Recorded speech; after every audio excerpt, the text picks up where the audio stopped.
돈 파는 가게를 구독하는 당신은 정말 멋쟁이입니다. 안녕하세요. 돈 파는 가게 대표사원 김강주입니다. 여러분들은 저출산, 고령화 이런 이야기를 들으면 어떤 느낌이 듭니까? 아마 듣는 분들 가운데는 저출산, 고령화 이렇게 떠들어 보아도 그것은 먼 미래의 이야기일 거야 라고 느끼시는 분들도 많을 겁니다. 그런데 어제자 뉴스를 보면서 깜짝 놀랐습니다. 서울, 시골도 아니고요. 바로 서울에서 학생 수가 모자라서 중학교 하나가 폐교되었다고 합니다. 자, 저출산으로 인해서 우리가 초등학교가 특히 시골, 지방에서 폐교되었다는 이야기는 자주 익숙해 있습니다. 그런데 지방도 서울도 아닌, 지방도 시골도 아닌 서울에서 그것도 중학교가 폐교되었다는 것. 정말 저출산 고령화 문제가 심각하게 빠른 속도로 다가오고 있습니다. 이 같은 문제가 특히 시니어 50대 이상 분들에게 어떻게 영향을 줄까요? 바로 오늘은 열심히 살았더니 파산했습니다. 라는 이야기를 함께 나누어 볼까 합니다.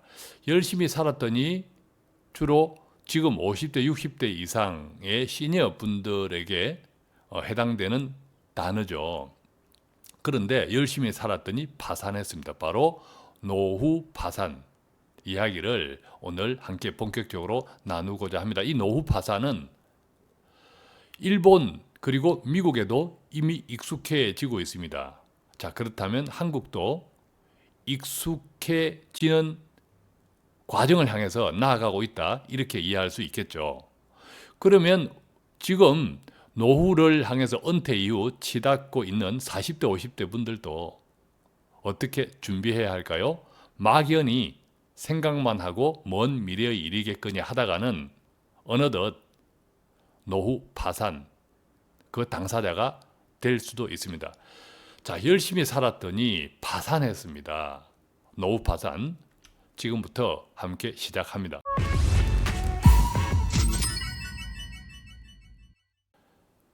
열심히 살았더니 파산했습니다. 참 억울한 이야기죠. 그렇지만 누구에게나 닥칠 수 있는 이야기이기 때문에 우리는 미리 알고 준비해야겠습니다. 일본의 경우를 살펴보겠습니다. 일본은 노인 파산자가 200만 명을 넘었다고 하는데요. 이 노인 파산의 전형적인 형태가 이렇답니다. 일본의 경우입니다. 65세 전후가 되면 퇴직금과 이 저축 등 평균 2천만 엔 정도 소유한다고 합니다. 2천만 엔입니다. 그러니까 우리나라 돈으로 2억 원이 넘죠. 그러다가 이제 75세에서 한 80세에 이르는 이 구간에 한 주택 개조공사, 즉 노인이 살기에 문턱도 깎고 등등으로 리모델링을 하는데 한 3천만 원 이상이 지출한다고 합니다. 우리가 일본은 노인 복지가 상당히 잘 되어 있다, 연금이 잘 되어 있다라는 나라로 알려져 있습니다. 그런데 일본에도 노인 파산이 많아지고 있다. 대단히 심각한 또 이야기죠. 자, 어쨌든 이게 80세, 85세 정도가 되면 입원 의료비 등으로 500만 엔을 지출한다고 합니다. 즉 5천만 원 이상을 지출한다는 거죠. 우리나라도 이제 노인 의료비 문제는 점점 사회적으로도 또는 개인적으로도 심각한 문제가 되어가고 있습니다.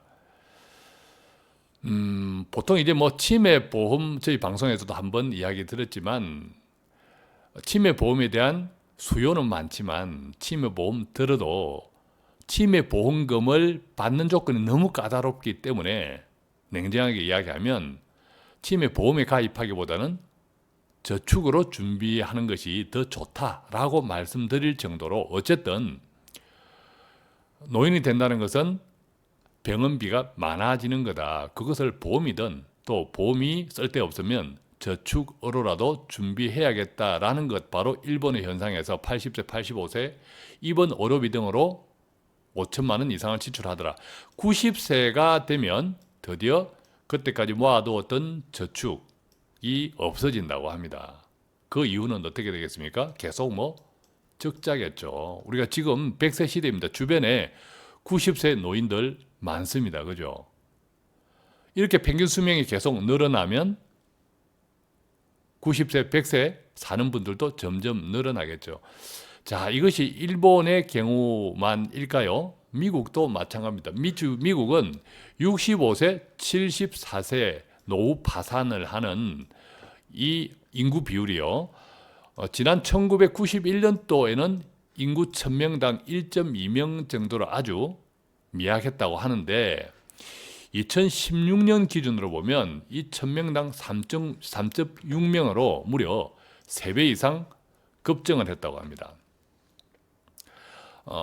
전체 파산자 중 65세 이상 비중도요.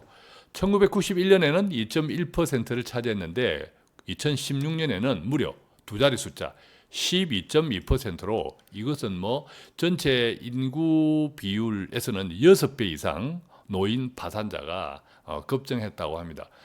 이따가 살펴보겠지만 뭐 일본이든 미국이든 한국이든 이 노인 파산을 이르게 된 그 원인들은 대체로 비슷합니다. 어떤 의미에서는 일본이나 미국의 이런 노인 파산자들의 유형을 살펴보는 것이 뒤늦게 노인 파산의 문제가 위험이 닥치는 우리 한국에게는 상당히 기회라고 바꾸어 말하면 생각할 수도 있겠죠, 그죠? 일본과 미국의 경험을 우리가 잘 또 찾아서 미리 준비할 수 있기 때문이죠. 자, 한국은 한번 볼까요? 한국의 노인 파산은 이 2016년 1월 2월 달 기준 서울중앙지법 기준입니다. 노인 파산 보면 이 개인 파산의 연령대 비율이 50대가 제일 많네요. 아무래도 50대가 뭐 자영업 쪽이 많죠. 직장에서 또 퇴직해서 그 여파가 아닌가 싶은데 개인 파산의 연령대로는 50대가 가장 높습니다. 그런데 이 60대 이상의 파산자 비율 24.8%가요. 40대의 파산자 비율 28.2%하고 거의 뭐 비슷합니다. 그죠? 그러니까 60대 이상 대부분은 뭐 그 가운데서도 또 뭐 자영업 등등을 하시는 분들도 계시겠지만 아무래도 40대보다는 경제 활동 인구가 비율이 떨어집니다. 그럼에도 불구하고 노인 파산 비율은 비슷하다라고 하는 현상은 결국 60세 이후 충분한 은퇴 자금을 준비하지 못했기 때문이다. 이제 그렇게 이해할 수 있겠죠.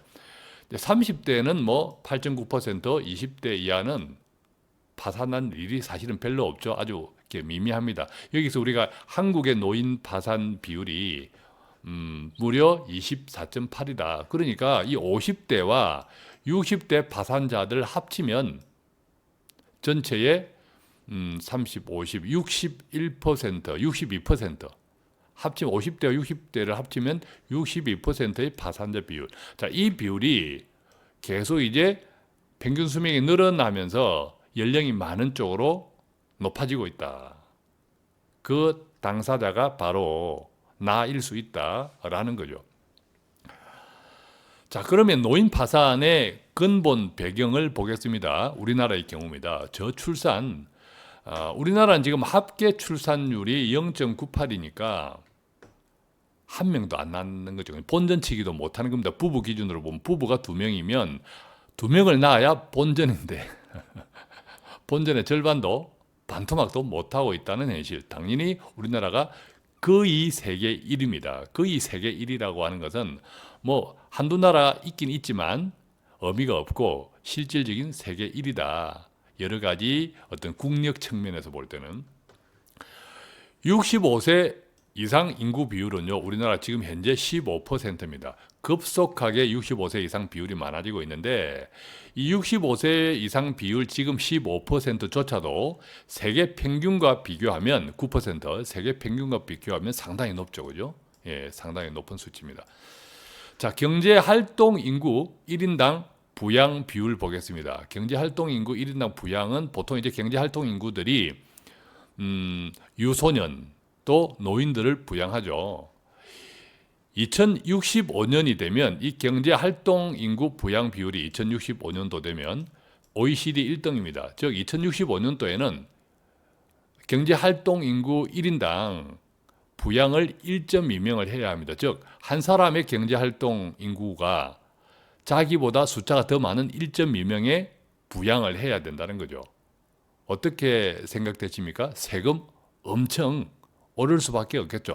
제가 뭐 관련해서 국민연금이 어떻게 생각나는데, 국민연금 정부가 보장한다 하더라도요, 나중에 되면 정부가 국민연금만 보장합니까?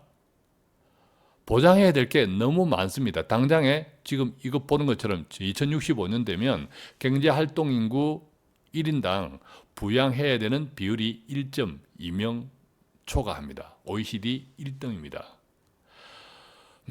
정말 정부 재정 계획, 특히 국민연금 실질적이고 실효적인 장기적인 계획 플랜 마련해야 한다고 생각을 합니다.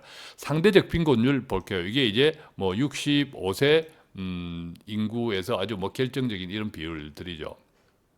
보면 여기도 이제 세계 1위입니다. OECD 세계 1위. OECD 평균의 4배 정도가 우리가 상대적 빈곤율. 즉 노인 65세 이상 노인 2명 가운데 1명은 이렇게 상대적 빈곤에 시달리는 나라가 바로 한국인데, 이 비율은 OECD 평균의 4배. 그래서 OECD 전체 1등, 기분 나쁘지만 이것이 우리 노인 파산의 지금 한국 근본 배경이다, 이런 이야기죠. 자, 그러면 구체적으로 하나씩 노인 파산의 배경을 한번 알아보겠습니다. 구체적 파산 원인은 아무래도 우리가 참 역사가 오래되었죠. IMF 20년 전 이후로부터 조기 퇴직이 점점 빨라지면서 퇴직 연령이 빨라졌습니다. 대신에 수명은 계속 급하게 늘어나고 있죠. 고령화가 되고 있죠.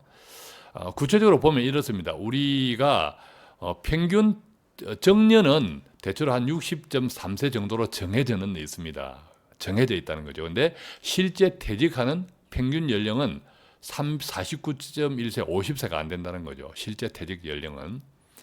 평균 수명은 82세를 이제 넘어서고 있습니다. 그래서 이 실제 퇴직한 이후부터 이 평균 수명까지만 산다 하더라도, 평균적으로만 산다 하더라도 퇴직 후 최소한 20년, 30년 동안에는 소득 활동을 하기 힘들어진다는 거죠. 그럼 이 기간 동안에는 저축한 돈으로 써야 하는데 이게 결과적으로 이제 부족하다는 거죠. 구체적인 파산 원인 두 번째 보면요, 건강하게 살다가 사망하면 좋은데 최소한 10년 이상 병치레를 한다. 이게 또 참 기막힌 현실이기도 합니다. 구체적으로 보면요, 기대 수명은 82세가 넘습니다. 82.4세. 그런데 건강을 유지하면서 사는 수명, 즉 건강 수명은 65.4세에 불과합니다. 그러니까 건강 수명이 끝나면 그때부터 이제 병원 신세를 진다는 이야기인데, 이 기간이 무려 10년에서 17년 정도 걸린다는 거죠. 최소한 10년 이상은 병치레를 한다. 아까 일본의 같은 경우 병원비로 우리나라 돈으로 5천만 원 이상을 지출하고 있다. 마찬가지라는 거죠. 한국도. 자, 65세 이상 연간 의료비를 볼게요. 1년간 65세 이상 연간 의료비가 360만 원입니다. 10년을 쓰면 3,600만 원이죠. 15년을 쓰면 뭐 7천만 원입니다. 아니죠. 뭐 5천만 원이 넘네요. 그죠?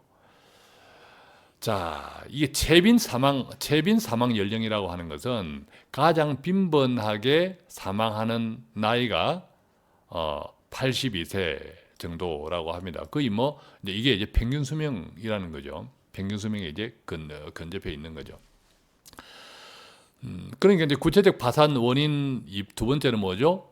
병원비가 많이 든다. 그런데 병원비 가운데서도 장기 요양을 요하는 뭐 치매라든지 이런 등등이 많이 드는데, 안타깝게도 아직 제대로 된 민간의 치매 보험이 나와 있습니다만 가입하기가 곤란합니다. 왜? 제대로 치매 보험금을 타기가 너무 까다롭게 되어 있기 때문에, 참 어렵기 때문에 차라리 저축을 통해서 모으는 것이 좋다. 그런데 그렇게 열심히 살아서 저축을 한 돈을 병원비로 쓴다는 것은 또 너무 아깝지 않습니까? 그런데 그마저도 부족하면 바로 파산에 이르게 된다. 병원에서 파산 선고를 받는다는 것 얼마나 정말 기막힌 일입니까? 열심히 살았는데. 자, 그런데 이제 더 중요한 것은 우리가 한번 기억해 봐야 될 바로 이 부분입니다. 65세 이상 이 노쇠 위험 비율이 50.6%라고 하네요. 노쇠 위험은 노화하고 다릅니다. 노화하고는 다른데 우리가 이제 노화라는 거는 뭐죠? 그냥 늙어가는 현상, 이게 노화라고 하는 거죠. 피부에 힘이 없고 또 주름살이 생기고 이런 것들이 이제 노화 현상입니다. 그런데 노쇠는 늙어가면서 몸의 각 이 부분들이 제 기능을 발휘하지 못하는 것, 귀가 어둡고 눈이 안 보이고 반응이 늦고 이런 것들이 이제 노쇠라고 이해하는, 노쇠는 하나의 질병입니다. 이 65세 이상이 되면 노쇠 위험 비율이 두 사람 중에 한 사람은 노쇠가 이제 위험해졌다, 이런 뜻인데, 그래서 이제 최근에 한국에서도 어떤 65세 이상 운전자, 택시기사, 택시 운전자분들 면허증을 반납받는다든지 이렇게 이런 현상들이 있죠. 그래서 65세 분들이 운전 면허증을 반납하면 대신 대중 지하철이나 이런 쪽에 어떤 혜택을 주겠다, 이런 것도 많죠. 어쨌든 이제 65세 이상 노쇠위험, 여기서 제가 이제 재테크 측면에서 하나 곁들이면, 정말 나이가 들수록 기가 얇습니다. 또 판단력이 떨어지고, 크지 않은 돈으로 조금 불려야 된다는 조바심이 앞서다 보니까 금융사기에 쉽게 노출되기도 합니다. 그래서 금융사기의 70% 이상, 금융사기 피해자들 70% 이상은 60대 이상입니다. 그러니까 우리가 노후는 정말 연금으로 준비해야 합니다. 연금을 많이 가능하면 목돈이 아니라. 목돈은 결국 나이가 들수록 내 돈이 된다 안 된다, 안 됩니다. 자식 돈이 되면 그나마 좋은데 자칫하면 사기꾼의 호주머니에 들어갈 우려가 있다. 원통하잖아요, 그죠? 65세 이상 노쇠 위험 비율이 50.6%라는 것도 꼭 기억하신다면 우리가 노후 재테크 준비를 어떻게 해야 될지 방향이 확 잡힌다고 생각합니다. 자, 구체적인 파산 원인 세 번째 보면요, 성인 자녀 부양비입니다. 성인이라는 것은 뭐죠? 교육 다 시켜서 나가서 돈 벌어서 부모를 부양해도 모자란데, 이 늙은 부모가 성인 자녀를 부양하고 있다는 현실입니다. 돈이 들죠. 자, 성인 자녀 부양 비율은 무려 39%나 됩니다. 노인 10명 중에 4명은 성인 자녀를 부양하고 있는데, 이것도 대체로 성인 자녀를 부양하는 기간이 4.4년이 넘습니다. 4.13년. 월 얼마가 드냐? 평균 73만 원이 든다고 합니다. 많이 들죠. 자, 노인 가정에 월 73만 원이 다 큰 자녀 때문에 들고 있다. 정말 이게 답답한 노릇이죠. 특히 이제 대학까지 양육비가 무려 3억 896만 원. 이 돈 누가 냈습니까? 부모들이 냈죠. 그런데 또 성인이 된 자녀 부양까지 월 73만 원씩이나 부담하고 있으니까, 나이가 늙어서도 은퇴해서도 정말 편안한 은퇴를 누리기 힘든 시대가 점점 많아지고 있다. 그런 분들이, 이런 현실이라는 거죠.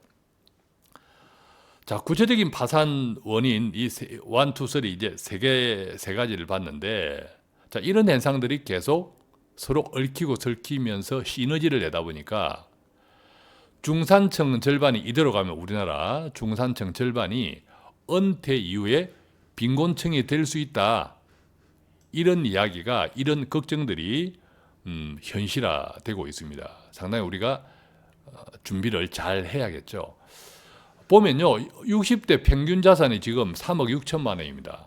60대 평균 자산이. 이 가운데 부동산이 80%입니다. 자, 따지고 보면 60대 평균 자산은 달랑 집 한 채라는 건데, 이 달랑 집 한 채 만약 이 3억 6천만 원을 주택연금을 예로 들어 보겠습니다. 주택연금을 가입했다 치면 70세 때 3억 6천만 원으로 주택연금을 가입했다 치면 월 한 100여만 원 나옵니다. 주택연금으로.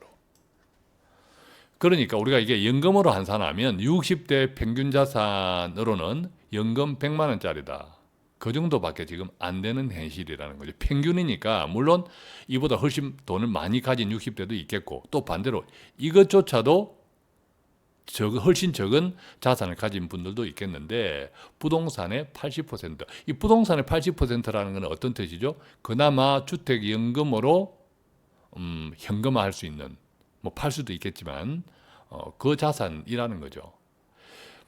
그러니까 은퇴 이후에 빈곤층이 될 수 있다라고 할 때 우리가 지금 부동산 비율이 80% 이상이다, 달랑 집안채이다 라고 할 때 금융자산의 비중, 특히 그 가운데 연금자산의 비중, 즉 부동산을 연금화시키는 것도 정말 40대, 50대부터 잘 계획적으로 준비를 해야 하지 않을까 이런 생각이 들고, 또 반대로 이야기하면 60대 이상에서 현금성 자산을 자꾸 뭐 상가라든지 임대부동산 쪽으로 어중간하게 굴리다가는 낭패 볼 수 있습니다. 그죠? 왜? 현금성 자산, 이 금융자산들은 오늘 잘못하면 내일 나올 수도 있는데 부동산은 한번 들어가면 나오기가 정말 쉽지 않습니다. 또 세금 착실히 내야죠. 등등. 그래서 중상층 절반이 은퇴 이후 빈곤층이 될 수 있다라는 이 지점에서 정말 부동산과 금융자산, 특히 연금자산의 비중을 어떻게 해야 될지 심각하게 고민해 보아야 될 지점이 아닌가 싶은 생각이 듭니다. 최근 서점가에서 베스트셀러 책 한 권을 소개해 드리겠습니다. 혹시 아시는 분들 계시나요? 바로 제목이 재밌습니다. 뭐 재밌다고 표현해야죠. 하마터면 열심히 살 뻔했다라는 책입니다. 여러분 어떻게 생각하세요? 어이가 없는 헛웃음 짓고 계신 분도 있죠. 베스트셀러 책 제목이 이렇다니까요. 하마터면 열심히 살 뻔했다. 어떤 의미에서는 오늘 이 노후 파산의 시작을 이렇게 했죠. 열심히 살았더니 노후 파산. 열심히 살았더니 오히려 빚만 쪼달린다. 이런 청년들도 많습니다. 그래서 열심히 살면 안 되구나. 이 열심히 살 뻔했다라는 책은 바로 지금의 사회 세태를 또 반영되어서 많은 사람들의, 특히 청년들의 공감을 얻고 있는 책이기도 합니다. 자, 그렇다면 하마터면 열심히 살 뻔했다. 우리는 어떻게 해야 될까요? 즉 시니어분들은. 그러나 여태까지 시니어분들은 열심히 살았죠. 열심히 산 것밖에 없는데 노후 파산해서 되겠습니까? 그래서 더 열심히 불려야 하지 않을까 하는 생각이 듭니다. 조금 더 불려야 한다는 거죠. 왜? 노후 파산, 즉 우리가 평균 연령이 계속 수명이 늘어나면서 돈을 준비해야 하는 시간도 계속 늘어나기 때문이죠.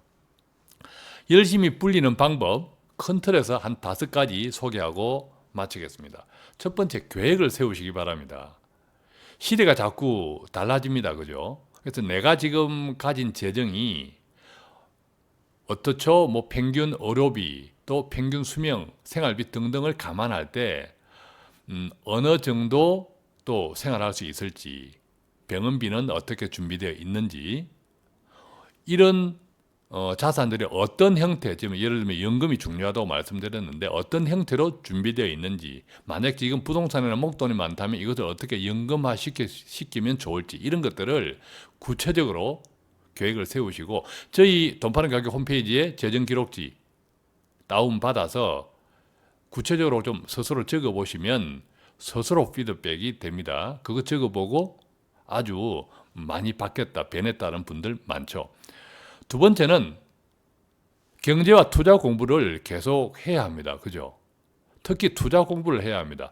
예를 들면 60대에 은퇴했다고 하면 그때로부터 30년, 40년을 시간이 있습니다. 충분히 투자를 할 수 있는 시간이라는 거죠.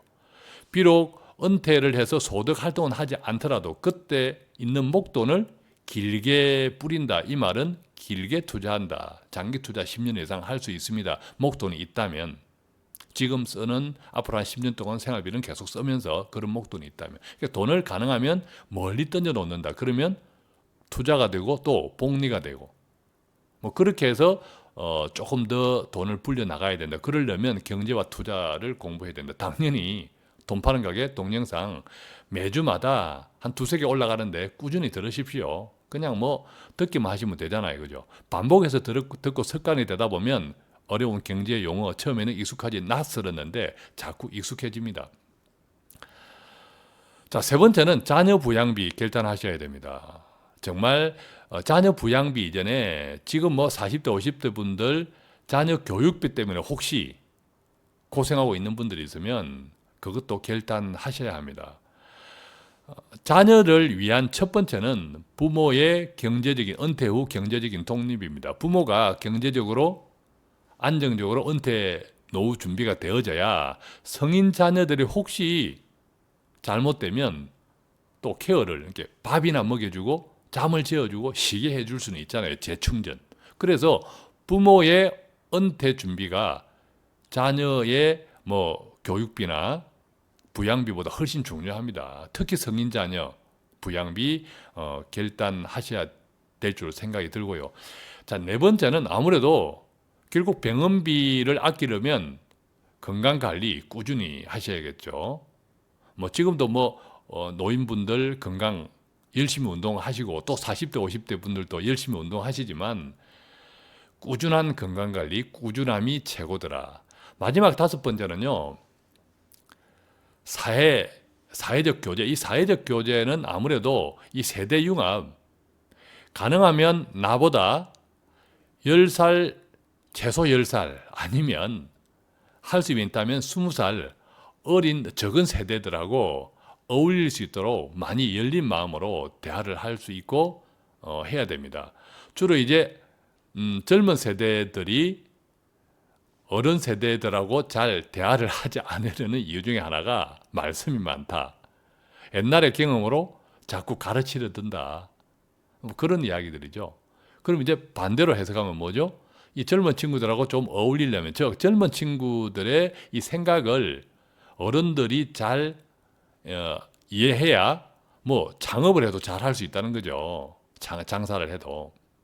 그러려면 자꾸 젊은 친구들의 이야기를 들을 수 있는 자세, 즉 열린 마음, 이것들이 굉장히 중요하지 않을까 생각합니다.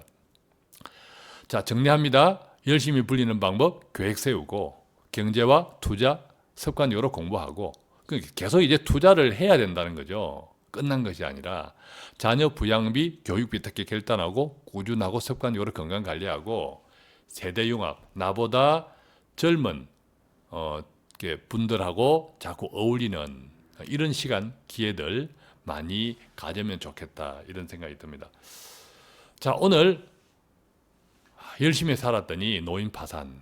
이 방송을 듣는 분들은 당사자가 되지 않기를 정말 바라면서요. 돈 파는 가게도 최선을 다해서 유익하고 도움되는 방송 되도록 열심히 달려가겠습니다. 아직도 구독 안 하신 분들 없죠? 구독하기 꾹, 또 좋아요 꾹 하면서 다른 좋은 분들에게도 널리 공유해 주시면 고맙겠습니다. 고맙습니다.